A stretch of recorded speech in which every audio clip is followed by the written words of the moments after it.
Hey everyone, thanks so much for tuning in for this video. This is the Emily Awards for 2009 for eye products. This is the second installment of the Emily Awards if you like watching these in order, but you definitely don't have to. I'm just going to go through and basically let you know what my favorite products are for eyes in 2009. And I gotta say, I'm really kind of breaking the rules with this one because I have created extra categories. There are ties. I mean, it's just, this was really hard for me. Just like for the face, I have a high-end favorite and a drugstore favorite for each category. Sometimes more. But anyway, let's just go ahead and get started. First thing is eye primer, and I'm going to start with my favorite high-end, and that is going to go to Too Faced Shadow Insurance. If I had a dime for every time I've gotten on and done a tutorial and said, first we're going to put on our Too Faced Shadow Insurance, I mean, even Tyler has picked up on the fact that this gets mentioned a lot in my videos because he's usually hanging around in the background. But anyway, this is a product you can find at Sephora. I really like the staying power. I think that it goes on so smoothly, but yet it doesn't leave any sort of moisture feeling on your lids throughout the day. It really keeps your lids feeling dry, and the shadow clings to it. I just can't say anything bad about this because I've put this on very early in the morning, and even at the end of the day my eyeshadow is still intact. Another great thing is the packaging. This is in a squeeze tube, unlike some other eye primers that are in sort of with that wand applicator that you pull out. Now, my drugstore favorite for eye primer, it does come with the wand applicator, but fortunately it's a lot less expensive, so if you wanted to get this one, even if you didn't feel like you were getting maybe 100% of the product out of it, it still works really well, and it is the e.l.f. Mineral Eyeshadow Primer. And this just works, in my opinion, a lot like the Too Faced Shadow Insurance. This gives the most staying power I've really ever experienced, and if you watch my massive eye primer review, you will get more in-depth with all these products, but that I'm talking about primer-wise here. But this is going to go on in like a, as both of these do, in sort of a beige appearance, but then they kind of get colorless basically as you blend it on. It's very smooth. It will definitely collect the shadow you put on top of it and help it stay, so that's a really nice option if you're trying to save some money but you still want a good eye primer. Next, I'm going to talk about favorite cream shadow, and for many people this means a base that you might put on your eye. Say you put primer on and then you put a cream shadow on so your powder shadow can stand out really well and just really have that bold, vibrant color. So for high end, I'm going to go with a MAC product that was one of the first MAC products I tried, and I really liked it, and it is the Paint Pot. And my shade that I like is Rubenesque. And this is a really unique, gorgeous peachy gold shade. And so this is fantastic for just giving your lids a radiant glow. And it's interesting to see how it kind of transforms the powder shadow you put on top of it. Sometimes if it's a more sheer application, some of this kind of shines through, and it's really pretty. And this also does help extend the wear quite a bit, these do. Now, for low end, you have to be kind of careful with this product not to put too much on, but I know it's a very popular product. Chances are you've heard of it before, but it is the NYX Jumbo Eyeshadow Pencils. These come in a great range of colors, so that's one reason why I picked them, but also just the fact that using it in a pencil form is so simple. There's a lot of different colors. I just pulled out a few that I have here. For example, Iced Mocha. Very pretty shade, very kind of like a shimmery brownish medium tone, but you can just draw this right on your eye. But what I recommend is keeping it a very sheer coat so you don't get creasing, and then kind of pat it so you make sure you don't apply too much, or else it will kind of have the reverse effect on making your eyeshadow last longer. Favorite overall eyeshadow brand. For high end, I have a tie. For drugstore, I have a tie, and then I have one more product, so I've got to get through this somewhat quickly. So high end, I'll tell you why I picked what I picked. I have MAC and Smashbox. I've really loved Smashbox for several years now. I've been using their eyeshadow products, you know, on and off. I've gotten them in gift sets. Really enjoyed them because no matter what I try, I just pulled one random one out here. This is from the Glamour Eyes kit, but no matter what I try, they all feel like creamy. No matter if it's a matte Smashbox shadow or a shimmery one, they all have that velvety feel. I really love that, and I love how consistent it is no matter what the finish is of the shadows. So, I mean, while the color selection, which it's nice, good color selection, I mean, probably as much color as anyone would need, but it's not quite as much color selection as MAC. However, with all the MAC eyeshadows, I don't always feel like I love the texture of each and every one of them. While some go on super smooth and feel like velvet, like I said, I love that feel. Others might pull a little bit or don't go on quite as evenly as I'd like, and so that's why MAC wins out on the side of color variety and Smashbox wins out on the side of consistently always feeling good on the lids. Just a few I have from MAC just to show you just how unique the colors are. This one's a shade called Tracks, and it's like gold to lavender to almost more of a pinky tone. I mean, it's so multi-dimensional. I love that some of them really have that unique flair to them. I mean, Cranberry, there's a fantastic shade. Just beautiful colors. So I like that variety, but also you've got your classic Standby Carbon, which I love as well for a matte black. But I feel like sometimes there's so many different finishes, I don't necessarily like the way all of them wear as a whole from MAC, but I feel like all the Smashbox ones feel so good. Okay, I've talked enough on that. Now I gotta tell you my drugstore favorite eyeshadows, and this is kind of a big step for me because I know I've said this probably throughout the year, that CoverGirl has really improved the texture, the feel of their eyeshadows, and I didn't really think I'd be doing this, but I am. I'm naming them my favorite in the drugstore category for overall eyeshadow brand, because there really has been an improvement. I have used CoverGirl eyeshadows since I first started wearing makeup, and I've seen the difference. So I'm very, very happy with how they wear. Couple of good singles that I just pulled out. Brown Smolder. I mean, this goes on. I mean, it's just like a rich, rich brown shade that really takes very little effort to get it on your brush, get it on your eye, and you're not going back and kind of scrubbing it on like I almost felt like I was doing in years past with CoverGirl. Golden Sunrise, that's a shade I use all the time, really sheer as a highlight. So I love those.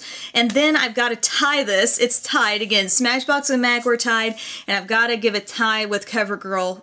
It's going to be tied with Milani, because I think, while I don't necessarily like the Milani shades that are in palettes except for Runway Eyes, which are, I don't even know, I didn't even pull that out. I didn't plan to mention that, but I like those, but I don't necessarily like all the Milani shadows that are in the palettes. You know how sometimes just the shadow in the palette is not always the same as the singles are, but the Milani singles, for the singles alone, I named them an overall shadow favorite, because these have, a lot of them are shimmery, but they have such good color payoff. Flare is a great, great color that is like a coppery orange. Gorgeous. You can see the metallic finish you can get out of these if you wear them heavy enough.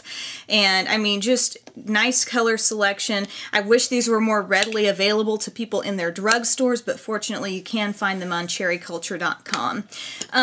Now for the little category I fit in here, which is, I'm going to go mid-level eyeshadow. This is an $8 per shadow purchase if you got one of these, and I could not leave it out, but I could not find like a category for it, because it's not quite drugstore, but yet it's, you know, it's less expensive than MAC or other high-end shadows, and I just could not leave these out. It's from Glam Couture, and it is they're the bright eyeshadows. If you look on the website, they're labeled bright eyeshadows. And they're just freaking awesome. I mean, look at these colors. Does that not like just dazzle you to look at that? I've used these in tutorials. I've also used their pigments, but this one thing, the bright eyeshadows, are just phenomenal. This is Night in Vegas. I've got to warn you, if you go to their site, you might find that not all of these are readily available right now. There might be a bit of a waiting list for some of these, but I mean, they're so, so pigmented. They're so gorgeous. Like, I mean, it's just one of those things where it's effortless shadow. You just put your brush in it and go, and you've got it. So, love those so much from Glam Couture. They're the bright eyeshadows. Okie doke. Next, we're going to talk about favorite small palettes. So, type of palette you might fit in a purse or a makeup bag. My favorite high-end is from Bee Luscious. It was the first Bee Luscious palette that I tried, and it remained my favorite the entire time. I kept trying other products, and it is the Naturalist Signature Shadow Quad. These are all matte shades. And you can't underestimate, I've just shown you the most glittery shadow I could lay my hands on, and now I'm going to tell you why matte shadows are so great. But you can, for all ages, all occasions, using a matte eyeshadow look with some of these neutral shades, this kind of a charcoal brown, and this kind of creamy shade. These are so creamy and so blendable. If you want to have the easiest time in the world blending shadows, you've got to try these. What you're going to get is something that's kind of plummy, which I don't know if these are coming off with a hint more. They seem a little lighter here on camera than they really are, but a plum type shade, a cream, a light brown, and what is sort of like a charcoal / dark brown, and they are just so nice to work with. I really have enjoyed them from day one that I tried that. Blending is effortless. Really love it. Favorite drugstore small palette has got to go to Covergirl for Drama Eyes. This is the Smokey Eye Palette. You should have this if you want to do smoky eyes, and you will be stunned by how great this black is right there. It is. I just put it over a light shimmery shade. That wasn't quite the wisest idea ever, but you are really going to be shocked by how nice the black is in this palette. You get a nice red to kind of warm up the look, sort of a burgundy, a silver, and a white. Smoky Eye has never been so easy, so portable. I love that palette. Now we got to move on to big palettes, and I'm going to talk about two. I don't know if you would consider Coastal Scents high-end or drugstore or really what you would call it, but I'm going to basically award them with two palettes for this category. The 88 Warm is the first one that I'm going to give the Best Large Palette Award to, because this is the ultimate selection of neutral shadows. Everything from smoky to peachy, plums, browns, burgundies, it's all in there. I've recommended this palette to people, and I've heard from so many that say, I love this, it makes getting ready for work every day seem fun again. So I don't know when it was ever really all that much fun, but people enjoy that one. And then for people who are looking for a colorful Coastal Scents palette, I get this question so much, which Coastal Scents palette do I get? And if you're someone who is just starting out, or you just, you want to really experience the full range of what the brand has to offer, the 78 palette is where it's at, because you're going to be getting matte shadows, you're going to be getting some shimmery shadows, a whole range of like metallic / neutral, all the way to a black shade to light shades, and then you get 6 different blushes in here. So just a good way to experience the whole brand. I have more in-depth reviews on both of these products, I believe, so if you want to check those out, you'll get even more info there. And now we're going to go to the liners. Eyeliner pencil. I don't have a high-end favorite, but I do have a drugstore favorite that I stand behind to no end, and it is the Revlon Colorstay eyeliners. This was a huge winner last year for me, and it remains that way this year. Just the staying power is wonderful. I can use it on my lower lash line daily and not have issues with it budging. I like to top it with a little shadow for a little extra insurance there, but black is great. But what I've discovered over this past year is actually how great the other shades are as well. I like black brown, but I also love the teal shade and the shade called Blackberry that's like a pretty plum. So those are all great. They all have equally good staying power. For liquid liner, once again, I don't have a high-end favorite, but I do fully support Revlon Colorstay liquid liner in the traditional little inkwell type tube. This happens to be the black shimmer shade, but either way, this is what the applicator is like. Its staying power is phenomenal. You don't have to worry about that going anywhere at any point during the day, and when it comes right down to it, staying power is huge for an eyeliner. You want that to stay. That's coming very close to your eye area. If you have watery eyes, or you cried or something like that. I'm not saying this stuff is waterproof, but it is going to last you all day, assuming you didn't go jump in a lake or something. Other favorite, I just want to let you know that while they have this format, they also have the pen. I was skeptical of the pen at first because I wasn't sure how long it would last. You saw how tight that cap fit on there, and that's what allows this to be a juicy pen throughout. I hate how these kind of pens usually dry out, but this one lasts an unusually long time. The color may not be as intense of a black as you're going to get with this, but you know, it's pretty darn close, and if this kind of application bothers you, you might like the pen. For cream and gel liners, my high-end favorite is Smashbox Jet Set Waterproof Eyeliner. Truly a waterproof liner. You can put this on your waterline. I've put it on mine and it hasn't gone anywhere. On my waterline. The shade I have is in Midnight Blue. And this just is a very long wearing product. Put it on your upper lash line, your lower lash line, use a small brush, it's not going to go anywhere, and it's just got a nice pigmented creamy color. It's not going to drag, it's going to just go on very nice and smooth. And then for my drugstore favorite, or once again, I'm not really quite sure where to go with Coastal Scents, but it's less expensive than Smashbox, so I'll call it my drugstore favorite. The Coastal Scents gel liners. Wide variety of colors. The brighter ones make nice bases for your shadow, but Stellar is a great shade. It's kind of a shimmery black that once again has good staying power. I don't know if you saw when I reviewed these.